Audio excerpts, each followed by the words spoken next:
TV Gessul e na cobertura da Vesui 2010.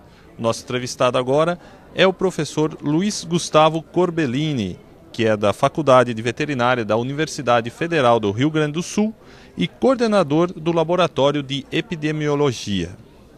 Sr. Corbellini, o senhor está coordenando um trabalho no qual faz uma análise de risco de uma possível entrada do vírus H5N1 via aves migratórias no Rio Grande do Sul. O senhor poderia explicar um pouco como está funcionando esse projeto? Bom, esse é um projeto até já finalizado, né? Vai finalizar agora nesse ano. E a gente avalia, né, todos os riscos, né, todas as possibilidades de entrada do vírus no Brasil, especialmente no Rio Grande do Sul, através dessa análise de risco, né? Então, a análise de risco é um processo que coordena, né, todas as informações, ou seja, tu junta, faz uma análise de todas as informações disponíveis sobre as prevalências de influenza em aves migratórias, todas as rotas migratórias, a gente depois, no fim, né, estima através de uma probabilidade os riscos, ou seja, tu coordena, ou seja, dá um resultado, né, embasamento científico para dizer, né, não ficar naquele achismo, olha, acho que o risco é baixo ou alto, não, mas por que o risco é baixo? Por isso, isso, isso. Então a análise de risco é mais ou menos esse processo, né. E que estágio está o projeto? Bom, essa parte de entradas, né, por aves migratórias já foi finalizado, né? Agora a gente vai discutir, inclusive segunda-feira, lá com a superintendência, né, do Ministério da Agricultura no Rio Grande do Sul, o andamento, porque a análise de risco não é um processo transversal, né? Ele deve ser um processo continuado e nós temos outras fontes de entrada que a gente tem que analisar, né? Então a gente vai discutir possível andamento, né, continuidade, porque a parte de aves migratórias realmente a gente já finalizou, né? E que resultado se obteve com esse estudo? A grosso modo, o risco de entrada por aves migratórias ele é muito baixo, porém o risco final não é desprezível, porque as consequências, né, para a avicultura da entrada, apesar do risco ser muito baixo, seria muito grande. A magnitude seria principalmente na questão de embargo, mortalidade de aves silvestres e domésticas de subsistência, né? Então a gente teria um impacto em embargos sanitários, o impacto seria muito grande, né? Apesar dos riscos de entrada serem muito baixos. Em relação a outros sítios de aves migratórias, o do Rio Grande do Sul, ele oferece mais risco numa comparação com esses outros? Bom, as aves, a princípio, né, as aves que descem, as aves que a gente considera de risco são as aves que migram do Alasca, né, que é a região que pode ter contato com aves da Ásia, onde há endêmica para a influenza aviária altamente patogênica H5N1. Porém, essas aves elas descem ao longo da costa e um dos maiores sítios de parada realmente é a Lagoa do Peixe, no Rio Grande do Sul.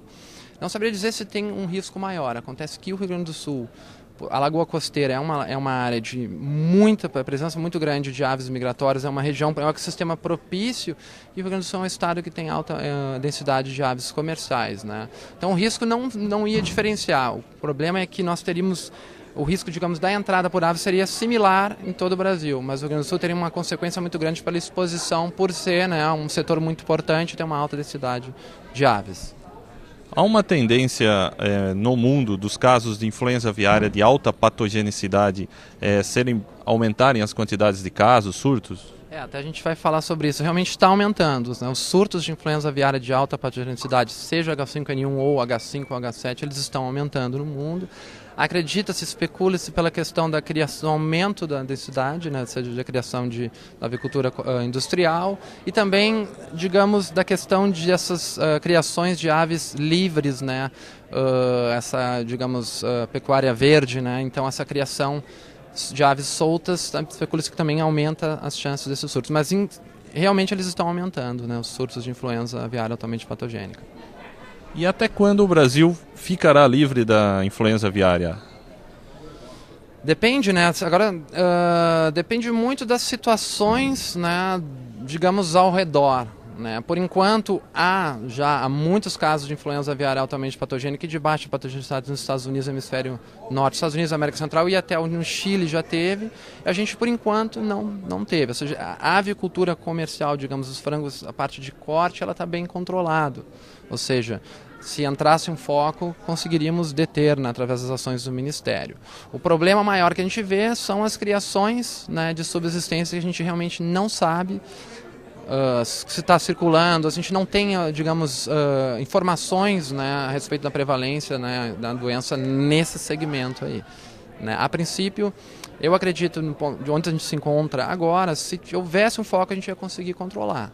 Mas já tem um impacto muito grande, né, para, digamos, para o comércio, né, a questão de restrição e mortalidade, né. A única dúvida que eu tenho é a respeito realmente de como é que está o status sanitário dessas aves de subsistência, que a gente não sabe se o vírus eventualmente até poderia estar ou não, mas a gente não tem informações sobre isso, né? A gente tem que, digamos, trabalhar para obter mais informações sobre esse tipo de criação, para realmente nos certificarmos se a doença está ou não e nos prevenirmos, né, de uma possível entrada, né?